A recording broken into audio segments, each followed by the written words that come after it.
Taste the Daily. Hola! Your dream vacation to Sri Lanka starts from rupees 24,999 only with GT Holidays, South India's #1 travel brand. நம்முடைய jail சிஸ்டமே தப்பான system. ஜெயிலுக்குள்ளே போய் பார்த்தீங்கன்னா இங்கே இருக்கிற rowdy உள்ளேயும் ஆதிக்கம் செலுத்திக்கிட்டு அங்கேயும் வந்து ஜாதி பிரிவெல்லாம் இருக்குது ரவுடிகளுக்குள்ள. ஸோ இந்த மாதிரி பல விஷயங்கள் அங்கே நடக்கும்போது இதெல்லாம் வந்து காவல்துறையில் வந்து இல்லைன்னு வைங்க. என்கவுண்டர் இல்லை, ஆன்டி ரவுடி விங்னு வச்சவங்க கண்காணிக்கலைன்னா தமிழ்நாடு இன்னும் மோசமாக. சம்பவ சிங்கில் இன்னைக்கு வரைக்கும் பிடிக்க முடியல. சம்பவ சிங்கில பிடிச்சிருவாங்க. அதை சம்பவ சிங்கில பிடிக்கிறதுக்காக பிடிச்சிருவாங்க நிச்சயம். ஏன்னு கேட்டீங்கன்னா சம்பவ சிங்கில் அவனே வந்துடுவான். அவன் என்ன கேட்பான் தெரியுமா? இப்போ போலீஸில் நான் வந்து என்கவுண்டர் போடக்கூடாது. ஆதம் நேயர்களுக்கு அன்பு வணக்கம். இன்று நம்மோடு முன்னாள் காவல்துறை அதிகாரியும் வழக்கறிஞருமான திருமிகு வரதராஜன் வந்துள்ளா.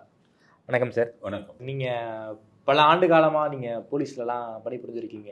இந்த மாதிரியான ஒரு கேங்ஸ்டர்ஸ், அதே போல் ஒரு மிகப்பெரிய ஒரு A+ ரவுடிகளை வாட்ச் பண்ணுறதுக்கு ஒரு ஆன்டி கேங்ஸ்டர் டீம்னு போலீஸில் இருக்குதுன்னு நாங்கள் கேள்விப்பட்டிருக்கோம். அந்த ஆன்டி கேங்ஸ்டர் டீமுக்கு என்ன சார் வேலை? அவங்க எப்படி சார் செயல்படுவாங்க? அந்த போலீஸ் டீம் செயல்படாமல் இருந்தால் நீங்கள் சமுதாயத்தில் குடியே இருக்க முடியாது. அவ்வளவு மோசமான ரவுடிகள்லாம் நம்ம தமிழ்நாட்டில் இருக்காங்க. எப்படி சார் இருக்காங்க? என்ன மாதிரியான ரவுடிகள் சார்? எந்த மாதிரினா கூலிப்படையே இருக்காங்க. ஓகே, கூலிப்படை முதல்ல, அதுக்கப்புறம் இவங்களுக்குள்ள கட்ட பஞ்சாயத்து கதை. ஓகே, இப்போ துறைமுகம் இருக்குல்ல, சென்னை துறைமுகம், அதுக்குள்ளே பார்த்தீங்கன்னா அதுக்குள்ளே நிறைய வியாபாரங்கள் நடக்கும். கண்டெய்னர்ஸு இதில் பூரா ரவுடியாக இருந்தால் தான் இங்கே உள்ளே போகும். அதில் கோடிக்கணக்கான ரூபாய் சம்பாதிப்பாங்க. ஓகே, ஆம்ஸ்ட்ராங் கொலை செய்யப்பட்டதும் அதுலேயும் ஒரு கனெக்ஷன் உள்ளது. அப்போ ஒருத்தர் நீங்கள் அவன் ரவுடி இது பண்ணும்போது தொழில் போட்டி வந்துடும் அவனுக்கு. இப்போ ரவுடியை வெட்டுவான், ரவுடியை குத்துவான். இது ஒரு பக்கம். அதுக்கப்புறம் கட்ட பஞ்சாயத்து போவாங்க, பெரிய லேண்டு பஞ்சாயத்து இருக்கும். 2 பக்கமும் 2 ரவுடி போவான். அவங்களுக்குள்ள பிரச்சனை வரும், அப்போ அடிப்பாங்க. இது போக மிகப்பெரிய ஆட்களுக்கு வந்து ஆளுகளை கொள்வதற்கு பல கோடி ரூபா கொடுத்தாங்கன்னு வச்சுக்கோங்க. அதுக்கும் இவங்க இந்த மாதிரி பொய்யெல்லாம் பண்ணுவாங்க. அதுக்கப்புறம் ப்ரொஃபஷனலாக இருக்காங்க இதுலேயே. இந்த ரவுடி எலிமெண்ட்ஸ் ப்ரொஃபஷனல்ஸ்னால் என்ன பண்ணுவான்னு கேட்டிங்கன்னா, கத்தியை காட்டி மறக்கிறது, ஒரு வீடுக்குள்ளே புகுந்து அடித்து நகைகளை தூக்கிட்டு வருது, இந்த மாதிரி விஷயங்கள் பண்ணுற ரவுடிஸும் இருக்காங்க. அதனால் வந்துட்டு இந்த மாதிரி ரவுடிகளெல்லாம் அடக்கணுங்கிறதுக்கு தான் ஆன்டி ரவுடி கேங்க் அப்படின்னு சொல்லி இதை உருவாக்கணும். அவங்க வந்து உங்கள் ஃபோனெல்லாம் வாட்ச் பண்ணிக்கிட்டே இருப்பாங்க. இவங்க மூமெண்ட் எல்லாம் வாட்ச் பண்ணிக்கிட்டே இருப்பாங்க. இப்போ ஜெயிலுக்குள்ளே வந்து நிறைய ரவுடி உள்ளே இருக்கான். ஜெயிலுக்குள்ளே இருந்துக்கிட்டே ரூபாயை வாங்கிட்டு உள்ளே இருந்தே கொலை பண்ணுறவன்லாம் இருக்கான். அப்போ ஜெயிலுக்குள்ளே அவங்க ஜெயில் விஜிலன்ஸ் எல்லாம் வச்சு உள்ளுக்குள்ளே அவன் என்ன பண்ணுறான் இது பண்ணுறாங்கிற விஷயத்தெல்லாம் அங்கே உள்ளே இருக்கிறவங்கள வச்சு எடுப்பாங்க. இவங்களே சில அக்யூஸ்டுங்களை போலீஸே இன்ஃபார்மர் இருப்பாங்க, அவனை இவங்களே ஜெயிலுக்குள்ளே அனுப்பி அந்த ரவுடியோட ஆக்டிவிட்டீஸை கவனித்து எனக்கு அனுப்புன்னு சொல்லி, தப்பு செய்யாமல் இவங்களே அனுப்பி செட் பண்ணி அனுப்பி அவனை கவனித்து அவனை பற்றின இன்ஃபர்மேஷன்லாம் எடுத்து அதுக்கு வந்து மாற்று நடவடிக்கைகள்லாம் எடுப்பாங்க. இதெல்லாம் போலீஸ் செய்கிற விஷயம் யாருக்குமே தெரியாது. இதெல்லாம் செஞ்சுக்கிட்டு இருக்கிறதுனால தான் இன்னைக்கு அமைதியாக இருக்குது. இந்த ரவுடிகள் ஓரளவு அடக்கப்படும். கிட்டத்தட்ட உளவுத்துறை மாதிரி தான் ஆன்டி கேங்ஸ்டர் டீமும் இயங்குறாங்களா சார்? உளவுத்துறை செய்கிற வேலைகள் எல்லாம் அவங்க ஒட்டி செய்யணும். அதுதான் உண்மையான, அதுதான் அவங்க பண்ணுறாங்க. ஓகே, அதெல்லாம் உங்களுக்கு வெளியிலையும் பப்ளிசிட்டி பண்ண முடியாது. அவ்வளவு வாட்ச் பண்ணுவாங்க. இல்லைன்னா உள்ளே இருந்துக்கிட்டே அவன் பண்ணுவான். ஜெயிலுங்கிறது வந்து நம்முடைய ஜெயில் சிஸ்டமே தப்பான சிஸ்டம். ரவுடிகளை வந்து உள்ளுக்குள்ளே ஜெயிலுக்குள்ளே போய் பார்த்தீங்கன்னா இங்கே இருக்கிற ரவுடி உள்ளேயும் ஆதிக்கம் செலுத்திக்கிட்டு இருக்கான். அங்கேயும் வந்து ஜாதி பிரிவெல்லாம் இருக்குது ரவுடிகளுக்குள்ள. ஸோ இந்த மாதிரி பல விஷயங்கள் அங்கே நடக்கும்போது இதெல்லாம் வந்து காவல்துறையில் வந்து இல்லைன்னு வைங்க. இந்த என்கவுண்டர் இல்லை, இந்த ஆன்டி ரவுடி விங்னு வச்சவங்க கண்காணிக்கலைன்னா தமிழ்நாடு இன்னும் மோசமாக போகும். Okay sir. அதனால் இந்த என்கவுண்டருங்கிறது ரவுடிகள் விஷயத்தில் நம்ம ஏற்றுக்கொள்ள வேண்டிய விஷயம். சார், ஒரு ரவுடிகள் இருக்காங்க, அவங்க பண்ணுற செயலை என்கவுண்டர் பண்ணுவதற்கு தான் இந்த ஆன்டி கேங்ஸ்டர் டீம்லாம் இருக்காங்க. அப்படி இருந்தும் அந்த ரவுடிகள் வந்து பல்வேறு சம்பவங்களை பண்ணுறாங்க. அதையே சார் அவங்களால தடுக்க முடியல. டெக்னாலஜி அட்வான்ஸாக யூஸ் பண்ணுறாங்களா ரவுடிகள்? இல்லை, டெக்னாலஜி அப்படிங்கிறது என்னென்னு தான் சொல்கிறேன்ல, அவங்களுக்கு பல வகை இது இருக்குது. அரசியல் பலம். இப்போ ஆம்ஸ்ட்ராங் இருக்காரு, ஆம்ஸ்ட்ராங் போய் ஒரு பகுஜன் சமாஜ் கட்சியில் போய் சேர்ந்துட்டார். இப்போ ஆம்ஸ்ட்ராங்கை கொலை பண்ண அசோத்தமன் பார்த்தீங்கன்னா அவன் போய் காங்கிரஸில் இருக்காரு. அப்போ ரவுடிகள் பூரா ஒரு இதில் சேர்ந்துருக்கான். இப்போ லேட்டஸ்ட் ஃபேஷன் வந்து இந்த ரவுடிகள் பூரா 2ஆம் கிளாஸ் 3ஆம் கிளாஸ் படித்தவங்க பூரா ஆந்திராவில் போய் வக்கீல்னு ஒரு இதை வாங்கிட்டு வந்தார். இப்போ அஸ்வந்தமன் வக்கீல் வேறு. இந்த ஆம்ஸ்ட்ராங் வழக்கில் செய்து மாட்டின 3-4 பேர் வந்து வக்கீலுங்கிற முத்திரை. எவனும் ஒரிஜினல் வக்கீல் இல்லை. எவனுமே 10th பாஸ் பண்ணலை, 12th பாஸ் பண்ணலை, டிகிரி பாஸ் பண்ணலை. எல்லாம் கான்பூர் யூனிவர்சிட்டியும் ராஜஸ்தான் யூனிவர்சிட்டியும் ரூபாயை கொடுத்து வாங்கிட்டு வந்தோம். சட்டப்பட்டங்களை வைக்கிறாங்களா? அம்மா நீங்கள் வந்து ப்ரைவேட் லா காலேஜுன்னு உருவாக்குனாங்கல்ல, ஆமாம், அவங்களே இந்த ஏஜென்ட்டுகளை வச்சு இவங்க அங்கே போனாங்கன்னா சார் 1 லட்சம் கொடுங்க உங்களுக்கு டிகிரி வாங்கி கொடுத்துருந்தாங்கிறான். காலேஜுக்கே போகாமல் டிகிரி இல்லை, எந்த டிகிரி? பிஏ பிஎஸ்சி அந்த டிகிரி அது இருந்தால் தானே நீங்கள் காலேஜ் பிஎல் போக முடியும். ஆமாம், அவனுக்கு பிஎலுக்கு சீட்டை நிரப்பணும். படித்தவன் படிக்காதவன் எல்லாத்துக்கும் சார். கான்பூர் 1.5 லட்சம், ராஜஸ்தான் ஒரு 1.5 லட்சம். +2வா? +2னா கொஞ்சம் விலை கம்மி. ஏன்னு கேட்டிங்கன்னா +2 படிச்சிங்கன்னா டிகிரி பிஎல் வந்து 5 வருஷம் படிக்கணும். ஆமாம், டிகிரினா 3 வருஷம் படித்தா போதும் சார். 1.5 கொடுத்தீங்கன்னா 3 வருஷத்துல எங்கள் காலேஜ்லேயே உங்களுக்கு டிகிரி கொடுத்துருவோம். லா காலேஜ் 1.5 வருஷம் 1.5 லட்சம் degree BA BSc Kanpur Rajasthan அங்கே உங்களுக்கு வாங்கி கொடுத்துருவோம். இதுக்கு ஏஜென்சிகளே இருக்காங்க. ஓகே, ஏஜென்சிங்க இருக்காங்க. அவங்க மூலமாக நீங்கள் ஃபஸ்ட்டு உங்களுக்கு டிகிரி வாங்கி கொடுத்து அந்த டிகிரி வச்சு பிஎல் அட்மிஷன் போட்டு எக்ஸாம் எழுதலை இதே எழுதலை ஒரு டிகிரியை கொடுத்துட்றோம். நீங்கள் போய் யாரையாச்சும் வச்சு எக்ஸாம் எழுதலாம். அந்த டிகிரி வாங்குறதுக்கு இத்தனை லட்சம். அப்போ ரவுடிஸு கொலை பண்ணவன்லாம் என்ன பண்ணா, அந்த வக்கீலுங்கிறத வச்சுக்கிட்டா நமக்கு இன்னும் பாதுகாப்பு அப்படின்ட்டு இந்த ஏஜென்ட்டுங்கிட்ட இது பண்ணி அதன் மூலம் இது உங்களை டிகிரின்னு ஒன்று வாங்கி வக்கீலுக்கு சேர்ந்து அதை ஒன்றா வாங்கிட்டு போயிடலாம். இப்போ ஆம்ஸ்ட்ராங்கே வக்கீல் கிடையாது. அவர் இதே மாதிரி டூப்ளிகேட்டில் வாங்கினார். அவர் இதே மாதிரி ஒரு 1000 வக்கீல்களை உருவாக்குனார், பகுஜன் சமாஜ் கட்சின்னு சொல்லி. அப்போ இந்த வக்கீல்கள் உருவாக்குறது அவங்களுக்கு ஒரு கேடயமாயிருது. இதுக்கு ஏற்ற மாதிரி அரசியல் கட்சியிலையும் போய் சேர்ந்துடலாம். அதில் பார்த்தீங்கன்னா அதிமுகவில் இருக்கான், இதில் இருக்கான், திமுகவில் இருக்காங்க, தமாகவில் இருக்காங்க, திமுகவில் இருக்கான், தமாகவில் இருக்காங்க, காங்கிரஸில் இருக்காங்க, எல்லா கட்சியிலும் இருக்காங்க. ஸோ இவர்களெல்லாம் இப்படி அப்போ என்ன இருக்குது, அதுக்கப்புறம் அரசியலில் சேர்ந்துட்டு அவனுக்கு காவல்துறையே பயப்பட ஆரம்பிச்சிடுவாங்க. வக்கீல் தான் காவல்துறையை பயப்பட ஆரம்பிச்சிடுவாங்க. சரி, இந்த வக்கீல் பட்டத்தை வாங்கிட்டு போகிறாங்கன்னா பார் கவுன்சில் வந்து இது ஆல் இண்டியா பார் கவுன்சிலுக்கு இது விஷயம் தெரிஞ்ச உடனே வக்கீல்களாக நீங்கள் வர்றதா இருந்தால் 2 வருஷத்துக்குள்ள பார் எக்ஸாம்னு வைப்பாங்க. ஓகே, அதை பாஸ் பண்ணால் தான் நீ பண்ண முடியும்னு அந்த சட்டம் கொண்டு வந்தாங்க. ஆனால் நம்ம பார் கவுன்சில் என்ன பண்ணுறாங்க, வந்த உடனே அவங்கள வக்கீலாக என்ரோல் பண்ணிடுறாங்க. ஓகே, அதுக்கப்புறம் அந்த 2 வருஷம் பாஸ் ஆனாலும் சரி ஃபெயில் ஆனாலும் சரி அவன் ஒரு ஐடி கார்டு வக்கீல்னு கிடச்சி போகுது. அது ஃபெயில் ஆனாலும் இதை வச்சுக்கிட்டு நான் வக்கீல்னு சுற்றிக்கிட்டு இருப்பான். எவனுமே ஹைகோர்ட்டுக்குள்ளே வரமாட்டான். ஹைகோர்ட்டில் இங்கிலீஷில் பேசணும். எவனுக்கும் ஒன்றும் தெரியாது. இந்த போலி வக்கீல்களை பூரா முதல்ல எலிமினேட் பண்ணால் தான் இந்த மாதிரி குற்றங்களே குறையும். இந்த ரவுடிகளுக்கு இந்த போலி வக்கீல்கள் நீ ஒன்றும் கவலைப்படாத, நான் பார்த்துக்கிறேங்கிறான். அப்போ இவங்க கையிலையும் கோடி போடுறது போலி வக்கீல். உண்மையான வக்கீல் எல்லாம் நேர்மையான வக்கீல், திறமையான வக்கீல் எல்லாம் பென்ஸ் கார் வாங்க முடியாது. இந்த டூப்ளிகேட் வக்கீல் பூரா பென்ஸ் காரும் ஆடி கார்லையும் சுற்றுறான். கோர்ட்டு பக்கமே வரமாட்டான், 4 வார்த்தை பேச தெரியாது, கோர்ட்டு இது தெரியாது. அப்போ இந்த மாதிரி விஷயங்கள் தான் வந்து குற்றவாளிகளை உருவாக்குறது, ரவுடிகளை வந்து உருவாக்குறது, ரவுடிகளுக்கு ஊக்கம் கொடுக்குது. இதை அவங்க இது போய் பண்ணி இதெல்லாம் பண்ணுறது தான் இந்த மாதிரி கொலைகளுக்கு காரணம். ஆக போலீஸார் வந்து இந்த மாதிரி பண்ணினா தான் வக்கீல்களே இப்போ பயப்படுறாங்க. என்னென்னு கேட்டீங்கன்னா போலீஸ் ஏதாச்சும் பண்ணிடுவான், சுட்டுருவான் அப்படின்னு பயப்படுறாங்க. அப்போ காவல்துறைன்னு ஒன்று இல்லைன்னா இந்த இதெல்லாம் தடுக்கவே முடியாது. அந்த துறைகள் தடுக்க தவறிடுச்சே. நீதித்துறையே வந்து ஒன்றும் பண்ண முடியலை. ஜட்ஜுங்களுக்கெல்லாம் வந்து தெரியுது மோசமாக இருக்கான், எடுத்துக்கிட்டு இருக்கான். பார் கவுன்சிலுக்கும் இவங்களுக்கும், பார் கவுன்சிலில் இவங்கெல்லாம் ஓட்டு போட்டு இங்கே ஜெயிக்கணும்.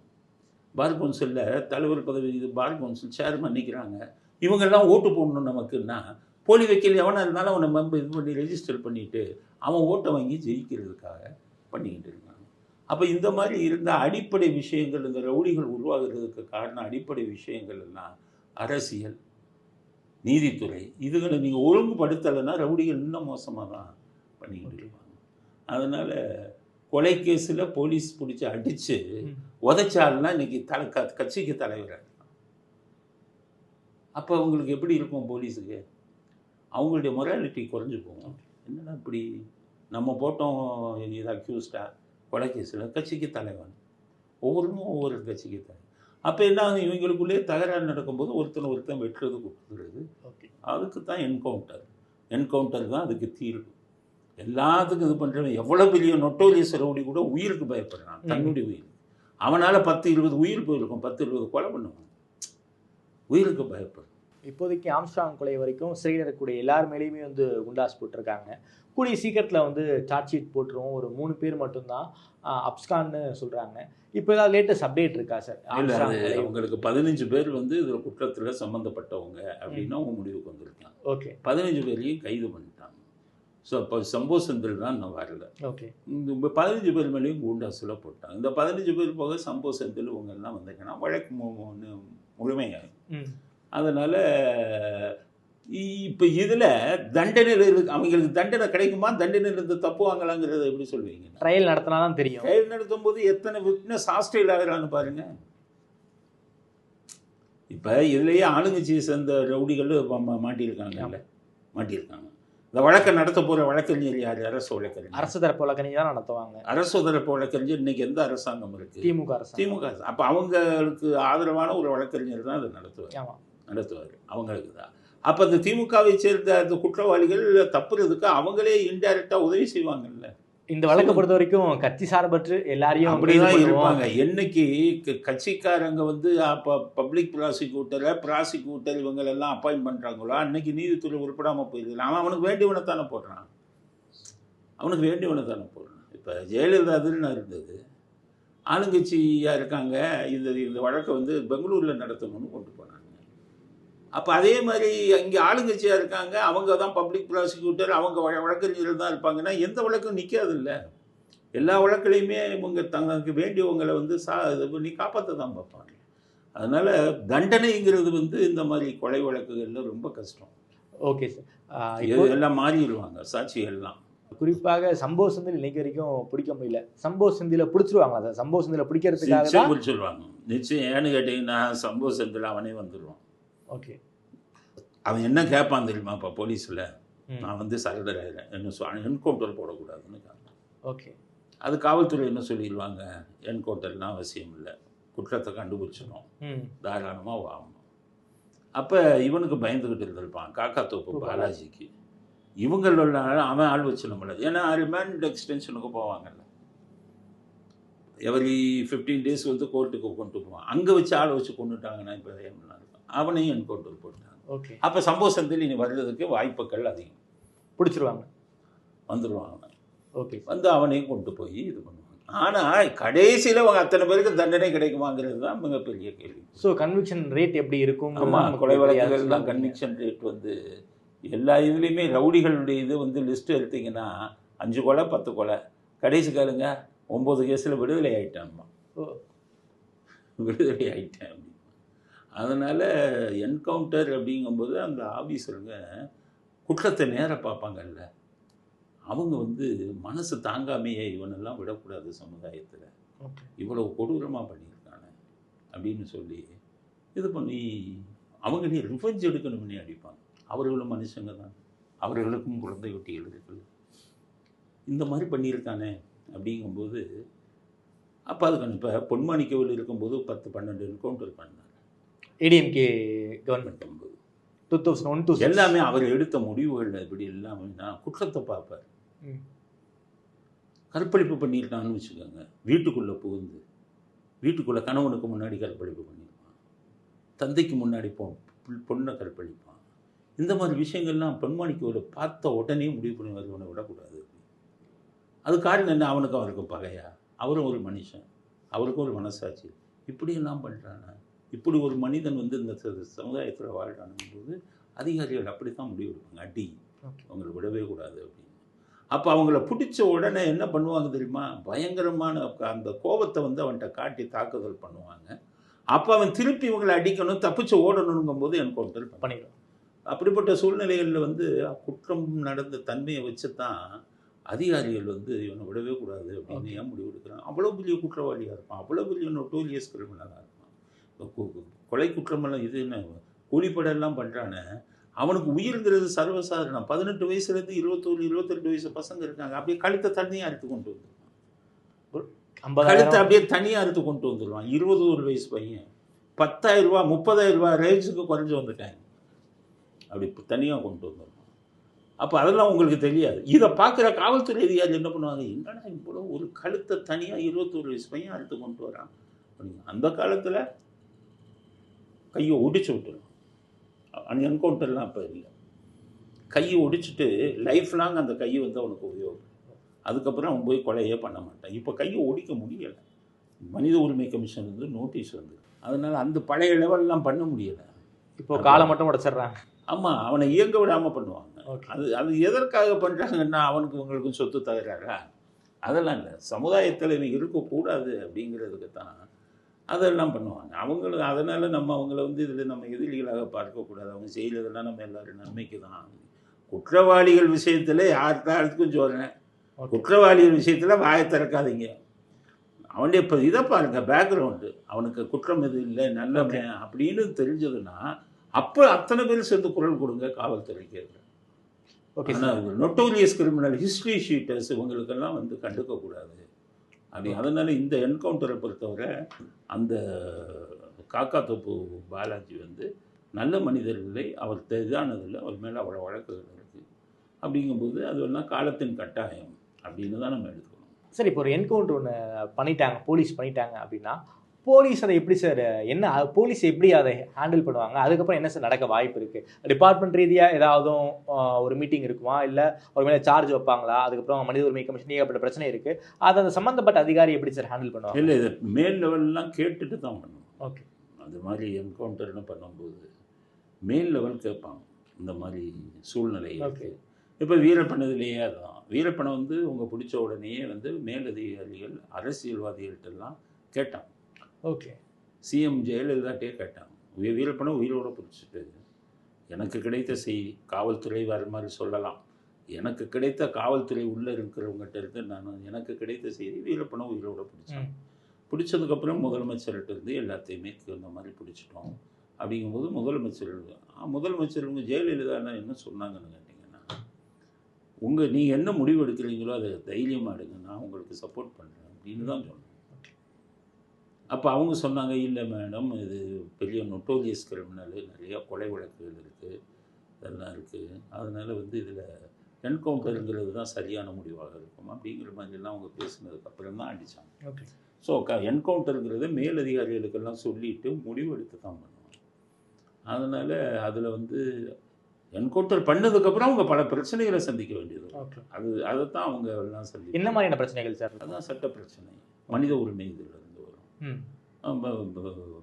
அசம்பிளியில் பேசுவாங்க, அரசியல்வாதியில் பல பேர் தான் இவங்களை வச்சுக்கிட்டு காரியம் சாதிக்கிறான், அவனே வந்து நல்லவன் மாதிரி யோகியம் மாதிரி அறிக்கை விடுவாங்க.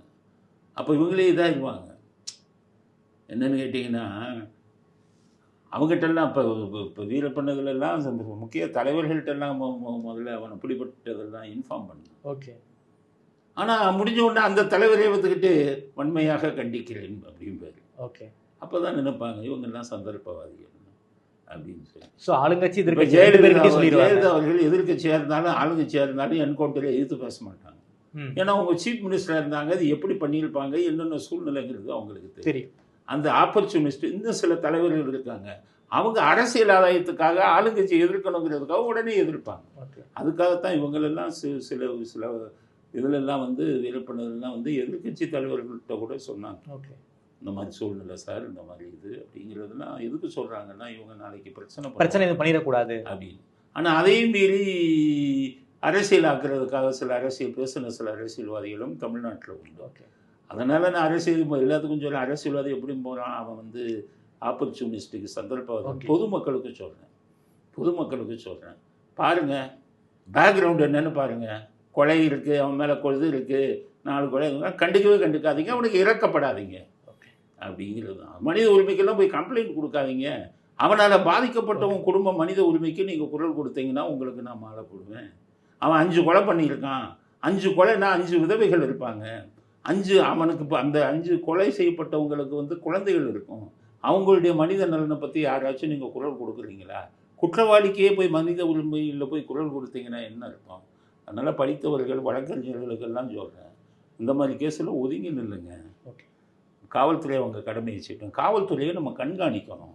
தன்னுடைய அதிகாரத்தை தப்பாக பயன்படுத்துகிறாங்களா, தனக்கு வேண்டாதவங்களை சொல்கிறாங்களா, அரசியல் ரீதியாக வேண்டாதவங்களை ஆளுங்கட்சிக்காரன் பேச்சை கேட்டுட்டு பண்ணுறாங்க, இந்த விஷயங்களை பார்த்துக்கணும். நம்ம இதில் அவர்கள் தப்பு இருந்தால் அவர்களை நம்ம எதிர்க்கணும். அதை விட்டுட்டு ரவுடிகளையும் கூலிப்படையவும் அவங்க சொல்கிறத வந்துக்கிட்டு நம்ம கொச்சப்படுத்தி பேசணும்னா அது நம்ம சமுதாயத்துக்கு எதிராக நம்ம செயல்படுறோம் அப்படிங்கிற முடிவுக்கு தான் வர முடியும். ஓகே, உங்களுக்கும் சமூக பொறுப்பு இருக்கிறது. அதனால் தேவையான என்கவுண்டர்களை ஆதரிக்க வேணாம். நீங்கள் வாயை திறக்காமல் இருந்தால் போதும், அவங்க மாற்ற நினைக்குவாங்க. அவர்களை வந்து கிரிட்டிசைஸ் பண்ணாதீங்க. ஓகே. அதில் பல விஷயங்கள் உள்ளே இருக்குது. சில விஷயங்கள்லாம் என்னால் பகிர முடியாதுன்னு பேச முடியாது. ரொம்ப நன்றி சார். குறிப்பாக இந்த காக்காதோப்பு பாலாஜி என்கவுண்டருக்கு பின்னாடி இருக்கக்கூடிய அரசியல், அதே போல் இந்த உள்ளுக்குள்ள டிபார்ட்மெண்ட் ரீதியாக என்ன மாதிரியான நடைமுறை இருக்குங்கிறத பற்றி ரொம்ப வெளிப்படையாக பேசியிருக்கீங்க. நேரம் கொடுத்து பேசியமைக்கு நன்றி சார்.